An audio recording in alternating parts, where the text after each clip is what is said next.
മിഥിലാബാലനുണ്ട് അവിടെ ചുങ്കത്തരോട് ആകാശത്തെ ചങ്കടിപ്പിൽ കോൺഗ്രസിന് ചങ്കടിപ്പുണ്ടോ എന്ന് അറിയാൻ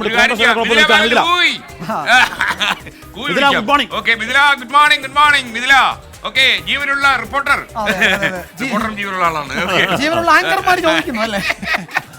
അവിടെ ജീവനുള്ള കോൺഗ്രസ് നേതാക്കളുടെ പ്രതികരണം എന്താണ്? ജീവനുള്ള കോൺഗ്രസ് നേതാക്കൾ അവിടെ ഉണ്ട്. കോൺഗ്രസ് പീപ്പിൾ. ഓക്കെ.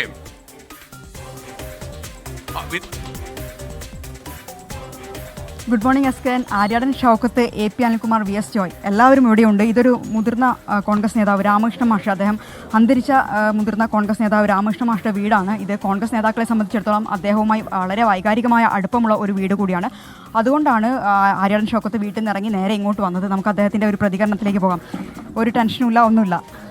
അല്ല, ഇത് ടെൻഷൻ ആവശ്യം അല്ലെങ്കിലും ഞാൻ മത്സരിച്ച് തോറ്റ ഇലക്ഷനിലും എനിക്കൊരു ടെൻഷൻ ഉണ്ടായിട്ടില്ല. പിന്നെ ഇത് വളരെ ഇവരൊക്കെ ഉണ്ടായതുകൊണ്ട് ഒരു ടെൻഷനും എനിക്കില്ല. എൻ്റെ പാർട്ടി നേതൃത്വം, UDFൻ്റെ മുഴുവൻ നേതൃത്വവും അവരാണ് ഇലക്ഷൻ നിയന്ത്രിച്ചത് മുഴുവൻ. എനിക്കതിൻ്റെ ടെൻഷനൊന്നും അനുഭവിക്കേണ്ടി വന്നിട്ടില്ല വാസ്തവത്തിൽ. നേരത്തെ പറഞ്ഞു കണക്കിൽ പൊതുവെ വീക്കാണെന്ന്, പക്ഷെ എന്നാലും ചോദിക്കുന്നു എങ്ങനെയാണ് ഭൂരിപക്ഷം? ഭൂരിപക്ഷം ഞാൻ പറഞ്ഞല്ലോ, എനിക്കത് കണക്കൂട്ടി തിട്ടപ്പെടുത്തുന്ന കാര്യത്തിൽ വളരെ മോശമാണ്. ഞാനതുകൊണ്ട് എൻജിനീയറിങ് എടുക്കാൻ പറഞ്ഞിട്ട് ഞാൻ എടുക്കാതെ പോയതുകൊണ്ട് മാത്സിൽ മോശമായതുകൊണ്ട്. പിന്നെ മാത്രമല്ല, നമ്മളെ സംബന്ധിച്ച് എല്ലാ പഞ്ചായത്തുകളും നമ്മൾ ലീഡ് ചെയ്യും. അത് ഞാൻ നേരത്തെ പറഞ്ഞത് ലീഡ് ചെയ്യും. പിന്നെ ഇനിയിപ്പോൾ കഴിഞ്ഞ നിയമസഭാ തെരഞ്ഞെടുപ്പിൽ ചെറിയ വോട്ടിന് അല്ലെങ്കിൽ ലീഡിനൊക്കെയാണ് പഞ്ചായത്ത് പോയിട്ടുണ്ടായിരുന്നത്. അല്ല, അതൊക്കെ തിരിച്ചു പിടിക്കും. കഴിഞ്ഞ പ്രാവശ്യത്തെ 2021 പാളിച്ചകളൊക്കെ തിരിച്ചു പിടിച്ചു വേണം. UDFൻ്റെ പ്രാവശ്യത്തെ ഇലക്ഷൻ്റെ ഏറ്റവും വലിയ കാര്യം കഴിഞ്ഞ കാലത്തുണ്ടായ വോട്ട് ചോർച്ചകൾ എവിടെയൊക്കെയാണെന്ന് പരിശോധിച്ച് അതിനൊക്കെയുള്ള കൃത്യമായ പ്രതിവിധികൾ കണ്ടെത്തിക്കൊണ്ടുള്ള പഴുതടച്ചുള്ള ഒരു ഇലക്ഷൻ പ്രവർത്തനം, കൃത്യമായ പ്ലാനിങ്ങോടെ. ഇപ്പോൾ അൻവർ ഏറ്റവും ഒടുവിൽ ഉന്നയിച്ചൊരു ആരോപണം ക്രോസ് വോട്ട്, അതിലെന്താണ് പറയാനുള്ളത്?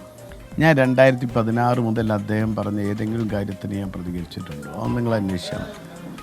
ആക്ഷേപങ്ങളും അധിക്ഷേപങ്ങളും പല പ്രവചനങ്ങളും പ്രഖ്യാപനങ്ങളും ഒക്കെ ഉണ്ട്. ഞാൻ ഒന്നും ഇതുവരെ പ്രതികരിച്ചിട്ടില്ല. അത് എന്നെ സംബന്ധിച്ചിടത്തോളം എൻ്റെ നിലപാടതാണ്. അതൊക്കെ പിന്നെ നമുക്ക് മണിക്കൂറുകൾ കൊണ്ട് കാണാൻ പറ്റുന്നത്. ഞങ്ങൾ രാവിലെ 4:45 വീട്ടിൽ വന്നപ്പോൾ കണ്ട കാഴ്ച, കാസർഗോഡ് നിന്ന് ഉൾപ്പെടെ ആളുകൾ പുലർച്ചെ 4 മണിക്ക് അവിടെ എത്തി കാത്തിരിക്കുകയാണ് താങ്കളെ കാണാൻ വേണ്ടിയിട്ട്, വിജയം ആഘോഷിക്കാൻ വേണ്ടിയിട്ട്. കാസർഗോഡ് പടക്കമൊക്കെ വാങ്ങി വെച്ചിട്ടുണ്ടെന്ന് പറയുന്നത്. അല്ല, ഇത് നിലമ്പൂരിലൊരു 10 മാസത്തേക്കുള്ളൊരു MLA തിരഞ്ഞെടുക്കാനുള്ള തിരഞ്ഞെടുപ്പായിട്ട് ആരും കാണുന്നില്ല. ഈ കേരളത്തിലെ ജനങ്ങൾ അനുഭവിക്കുന്ന, കേരളത്തിലെ മുഴുവൻ ജനങ്ങൾ അനുഭവിക്കുന്ന ബുദ്ധിമുട്ടുകൾ, അതിൻ്റെ ഒരു പ്രതിവിധി, അതിൻ്റെ ഒരു പ്രതികരണം, അതിൻ്റെ ഒരു പ്രതിഷേധം ഈ തെരഞ്ഞെടുപ്പിൽ നിലമ്പൂർക്കാർ രേഖപ്പെടുത്തുമെന്ന് കേരളം മുഴുവൻ പ്രതീക്ഷിക്കുകയാണ്.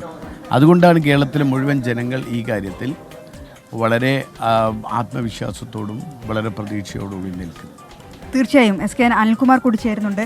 ഈ തെരഞ്ഞെടുപ്പിന് മുഴുവൻ ചുക്കാൻ പിടിച്ച് മുന്നിൽ നടന്ന ആളാണ്. എന്താണ് ഭൂരിപക്ഷത്തിൻ്റെ കാര്യത്തിൽ പറയാനുള്ളത്? ഞങ്ങൾ നേരത്തെ പറഞ്ഞതാണ്, ഞങ്ങൾക്ക് നല്ല ഭൂരിപക്ഷം ഉണ്ടായിരിക്കും. ഞങ്ങളെല്ലാവരും ഒരുമിച്ച് ഞങ്ങളൊരു കാൽക്കുലേഷൻ 15,000 വോട്ടെങ്കിലും ലീഡ് ചെയ്യണം. അതിൻ്റെ മുകളിലേക്കുള്ള സാധ്യതയെ ഞങ്ങൾ കാണുന്നുള്ളൂ. ഓക്കെ, VS ജോയ് കൂടിയുണ്ട്, അദ്ദേഹത്തിലേക്ക് കൂടി നമുക്കൊന്ന് പോകാം. എന്താണ് ഈ ഘട്ടത്തിൽ പറയാനുള്ളത്? ടെൻഷനുണ്ടോ? ഒരു ചെറിയ ടെൻഷൻ. ഞങ്ങളുടെ ഭൂരിപക്ഷം എത്രയാവുന്നതിനെ സംബന്ധിച്ച് ചെറിയൊരു ടെൻഷനുണ്ട്. നല്ല ഒരു ഭൂരിപക്ഷം ഞങ്ങൾ പ്രതീക്ഷിക്കുന്നു. മാർജിൻ എത്രയാവും എന്നുള്ള ടെൻഷൻ മാത്രമേ ഉള്ളൂ. ജയത്തെ സംബന്ധിച്ച് ഞങ്ങൾക്കൊരു ആശങ്കയില്ല. ഐക്യ ജനാധിപത്യ മുന്നണി വിജയം ഉറപ്പിച്ചിട്ടുണ്ട്. ഇതാണ് നേതാക്കന്മാർക്കെല്ലാം സ്ഥാനാർത്ഥി. ഒരു മഹാമനുഷ്യൻ സലാം സലാം പറയുന്നു, അൻവർ ജയിക്കണം എന്നാണ് അദ്ദേഹത്തിന്റെ ആഗ്രഹം. അപ്പൊ മാത്രമല്ല, ഇതിനകത്തുള്ള ഏറ്റവും വലിയ പ്രശ്നം, അൻവർ ജയിച്ചാൽ അദ്ദേഹത്തിനല്ല നാട്ടുകാർക്ക് നല്ല, അൻവർ തോറ്റാലും നാട്ടുകാർക്ക് നല്ല, പ്രശ്നമൊന്നുമില്ല. പക്ഷേ ഈ അതിനകത്ത് ഏറ്റവും വലിയ പ്രശ്നം അറിയോ, ലോക ചരിത്രത്തിൽ അൻവർ സ്ഥാനം നേടും അദ്ദേഹം പരാജയപ്പെട്ടല്ല. എങ്ങനെയാന്ന് വെച്ച് കഴിഞ്ഞാൽ, ഒരു സിറ്റിംഗ് MLA രാജിവെച്ചു, വീണ്ടും തെരഞ്ഞെടുപ്പിൽ നിന്നു, ആ തെരഞ്ഞെടുപ്പ് തോറ്റുപോയി. അത് ചരിത്രമായിരിക്കും തീർച്ചയായിട്ടും.